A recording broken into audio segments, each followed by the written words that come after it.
Good morning friends, आप सभी का श्री कृष्णा क्लासेस कादीपुर के यूट्यूब चैनल पर हार्दिक स्वागत है। आज हम आप सबके बीच में 11 दिसंबर 2024 के करंट की प्रश्नों की श्रृंखला को डिस्कस करेंगे। तो सबसे पहले हम कल के प्रश्नों का रिवीजन करेंगे, उसके बाद आज के प्रश्नों की श्रृंखला को शुरू करेंगे। चलिए शुरू करते हैं। अंतर्राष्ट्रीय भ्रष्टाचार विरोधी दिवस कब मनाया गया? 9 दिसंबर को मनाया जाता है। हाल ही में केंद्रीय मंत्री अमित शाह ने सरदार पटेल की प्रतिमा का अनावरण कहाँ पर किया? तो जोधपुर, राजस्थान। किस अमेरिकी राज्य ने 6 दिसंबर को महात्मा गांधी स्मृति दिवस घोषित किया? तो नेब्रास्का। हाल ही में प्रधानमंत्री मोदी जी ने कहां पर बीमा सखी योजना शुरू किया? तो पानीपत, हरियाणा से। हाल ही में विदेश सचिव विक्रम मिस्री किस देश की आधिकारिक यात्रा पर गए हैं? तो बांग्लादेश की आधिकारिक यात्रा पर गए हैं। हाल ही में महाराष्ट्र विधानसभा के अध्यक्ष के रूप में किसे चुना गया? तो राहुल नार्वेकर को चुना गया है फिर से एक बार महाराष्ट्र विधानसभा का अध्यक्ष। हाल ही में भारत ने किस पड़ोसी देश को 2200 टन चावल दिया? तो यहाँ पर हो जाएगा म्यांमार को दिया है भारत ने। हाल ही में आरबीआई के नए गवर्नर कौन बने? तो यहाँ पर संजय मल्होत्रा बने हैं आरबीआई के नए गवर्नर। हाल ही में भारत इंटरनेट गवर्नेंस फोरम के चौथे संस्करण का शुभारंभ कहाँ हुआ? तो इसका आयोजन किया गया दिल्ली में। तो ये रहे हमारे कल के दिन के प्रश्न। आइए शुरू करते हैं आज के प्रश्नों की श्रृंखला को। आज के दिन का हमारा पहला प्रश्न है, हाल ही में विश्व मानवाधिकार दिवस कब मनाया गया? तो विश्व मानवाधिकार दिवस मनाया जाता है 10 दिसंबर को। इस बार 2024 की थीम है हमारे अधिकार हमारा भविष्य अभी। ठीक है। 1948 में संयुक्त राष्ट्र महासभा द्वारा मानवाधिकारों की सार्वभौमिक घोषणा की गई थी। इसको इंग्लिश में यूडीएचआर के नाम से जाना जाता है। यूडीएचआर का मतलब होता है universal declaration of human rights, मतलब सार्वभौमिक मानवाधिकारों की सार्वभौमिक घोषणा इसकी की गई थी 10 दिसंबर 1948 को। और इसको जो है 4 दिसंबर 1950 को इस प्रस्ताव संख्या 423-5 के माध्यम से इसे आधिकारिक रूप से मानवाधिकार दिवस के रूप में मान्यता मिली। तो मान्यता दिवस मनाने की मिली थी 1950 में, और इसकी सार्वभौमिक घोषणा जो की गई थी 10 दिसंबर 1948 को की गई थी। इसीलिए इस दिन को विश्व मानवाधिकार दिवस के रूप में मनाया जाता है, वर्ल्ड ह्यूमन राइट डे के रूप में मनाया जाता है। आइए दिसंबर माह के जितने भी इम्पॉर्टेंट डे आए हुए हैं उनका रिवीजन कर लिया जाए। तो 1 दिसंबर को विश्व एड्स दिवस, 2 दिसंबर को राष्ट्रीय प्रदूषण नियंत्रण दिवस, विश्व कंप्यूटर साक्षरता दिवस, अंतर्राष्ट्रीय गुलामी उन्मूलन दिवस। 3 दिसंबर को विश्व दिव्यांग दिवस, 4 दिसंबर को भारतीय नौसेना दिवस, विश्व वन्यजीव संरक्षण दिवस, अंतर्राष्ट्रीय चीता दिवस, अंतर्राष्ट्रीय बैंक दिवस। 5 दिसंबर को अंतर्राष्ट्रीय स्वयंसेवक दिवस, 5 दिसंबर को ही विश्व मृदा दिवस मनाया जाता है।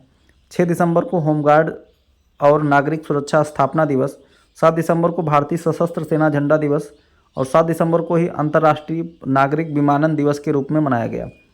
8 दिसंबर को बोधि दिवस और 9 दिसंबर को अंतर्राष्ट्रीय भ्रष्टाचार विरोधी दिवस के रूप में मनाया गया है। ठीक है। तो ये रहे दिसंबर माह के प्रमुख दिवस। अगला प्रश्न देखते हैं।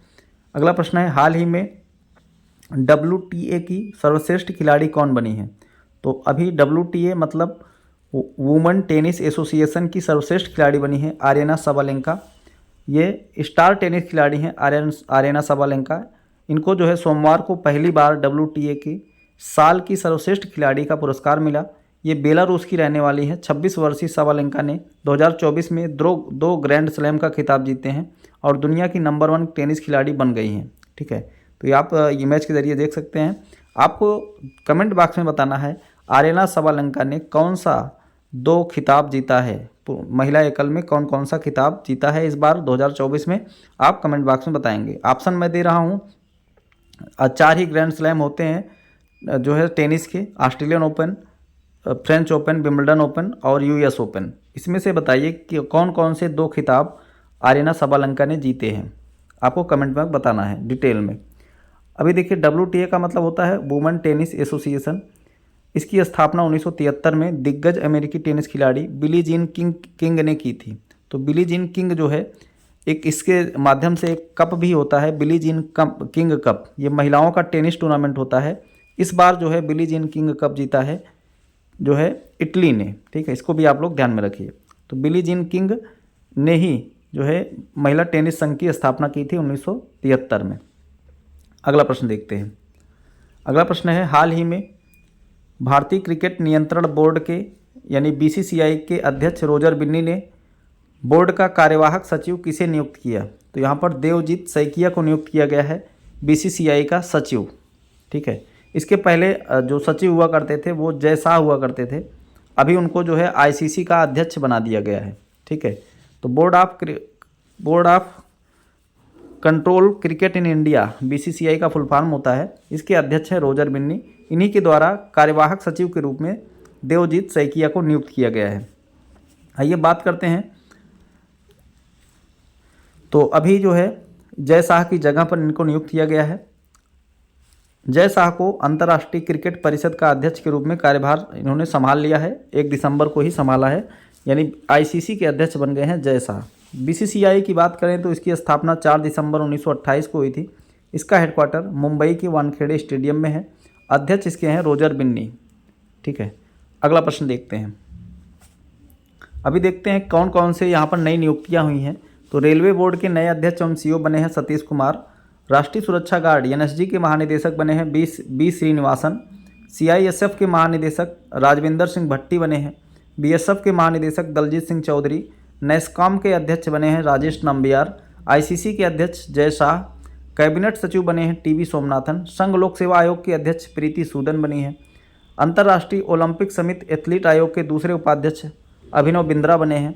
इंडियन आर्मी प्रमुख बने हैं Upendra Dwivedi. SBI state bank of India के अध्यक्ष बनी हैं सीएस शेट्टी। 51वें मुख्य न्यायाधीश संजीव खन्ना। फिक्की के नए अध्यक्ष हर्षवर्धन अग्रवाल। राष्ट्रीय महिला आयोग के अध्यक्ष विजया किशोर राहटकर। भारतीय नौसेना के प्रमुख दिनेश कुमार त्रिपाठी। नए कैग कौन बने हैं? संजय मूर्ति। सीएजी मतलब controller and auditor general of India. अगला प्रश्न है,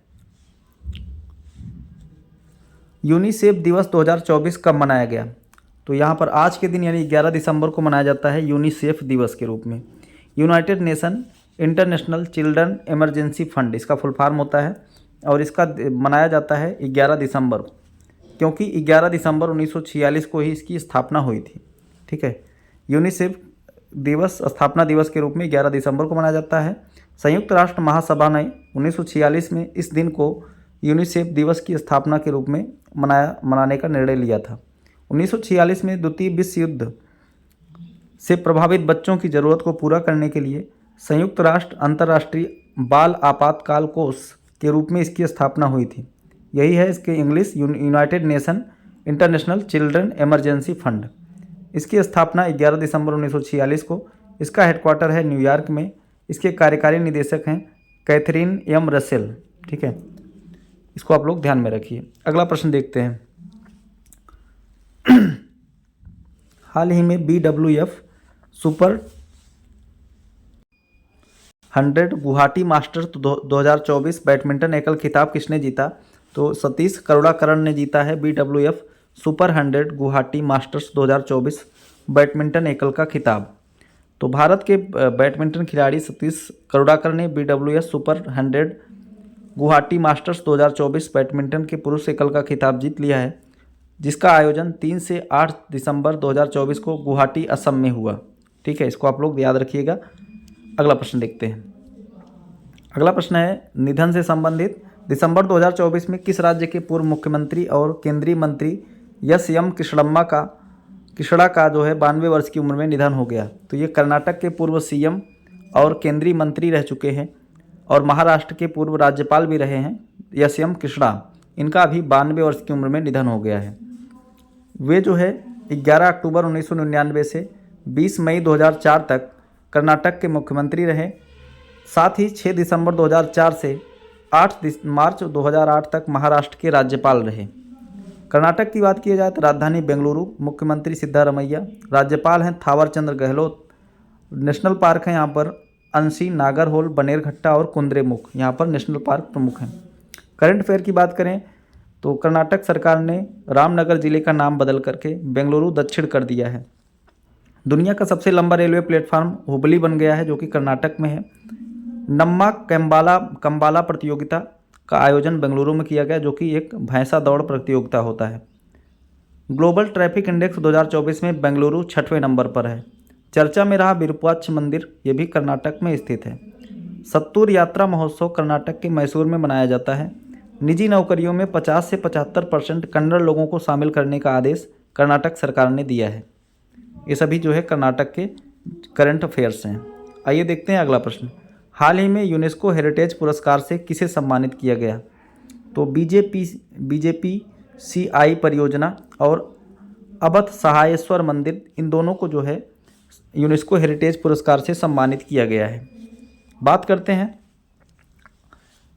अवध सहायेश्वर मंदिर तमिलनाडु के तुक्कची में स्थित मंदिर संरक्षण परियोजना है तथा मुंबई महाराष्ट्र में स्थित BJPCI परियोजना संरक्षण परियोजना को सांस्कृतिक विरासत संरक्षण के लिए यूनेस्को के एशिया प्रशांत पुरस्कार 2024 का पुरस्कार जीता है। ठीक है, सांस्कृतिक विरासत संरक्षण के लिए यूनेस्को द्वारा एशिया प्रशांत पुरस्कार की स्थापना सन 2000 में की गई थी।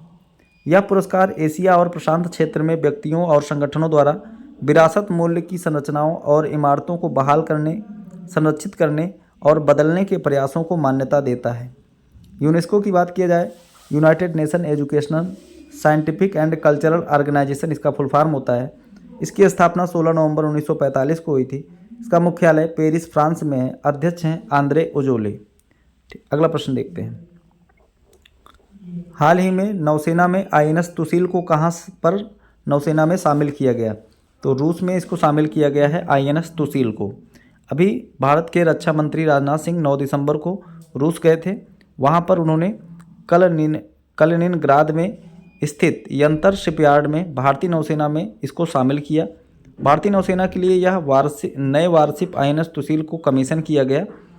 तुसील का मतलब होता है अभेद कवच। अगले वर्ष INS तमल को भी इसमें शामिल किया जाएगा। तो तमल और तुसील, इसके लिए भारत और रूस के बीच में समझौता हुआ था 2016 में। अभी इसको तुसील को शामिल कर लिया गया है और तमल को अगले वर्ष शामिल करने का लक्ष्य रखा गया है। आइए देखते हैं कुछ अन्य रक्षा से संबंधित चीज़ें जो इस बार चर्चे में रही। INS विक्रांत भारतीय स्वदेशी विमान वाहक पोत है जिसको अभी भारतीय नौसेना में शामिल किया गया। INS अर्नला देश की पहली एंटी सबमरीन कार्बेट है। INS अग्रे और अक्षय इसी साल भारतीय नौसेना की 2 पनडुब्बियों स्वदेशी पनडुब्बी विरोधी युद्धपोत मिले हुए हैं। INS अरिहंत भारत की पहली परमाणु पनडुब्बी है। INS अरिघात भारत की दूसरी परमाणु पनडुब्बी है।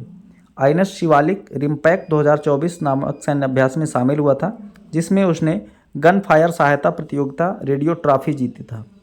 INS तरड़ी को गोवा में दूसरा नाविक सागर परिक्रमा अभियान के लिए चुना गया है। इसमें केवल 2 चालक दल होंगे, लेफ्टिनेंट कमांडर रूपा ए और लेफ्टिनेंट कमांडर दिलना के। भारतीय नौसेना में शामिल दूसरा सबसे बड़ा स्वदेशी सर्वे पोत INS निर्देशक है और पहला कौन था? INS संध्याक था। भारतीय नौसेना ने विशाखापट्टनम में कलवरी पनडुब्बी पलायन प्रशिक्षण सुविधा शुरू की है। इसका नाम होगा विनेत्रा। ठीक है, इसको आप लोग याद रखिए। अगला प्रश्न देखते हैं। तो आज के दिन के करंट की प्रश्नों की श्रृंखला यहीं पर समाप्त होती है। आपको वीडियो कैसा लगा एक बार कमेंट बॉक्स में ज़रूर बताएंगे। अगर अभी तक वीडियो को लाइक नहीं किया तो लाइक कर दीजिए। बहुत मेहनत से वीडियो बनाते हैं आप सबके लिए। एक बार शेयर कर दीजिए, ज़्यादा से ज़्यादा लोगों के पास शेयर करिए ताकि हम और भी अच्छे कंटेंट आपके लिए मेहनत से तैयार करें। मिलते हैं नेक्स्ट वीडियो में। धन्यवाद।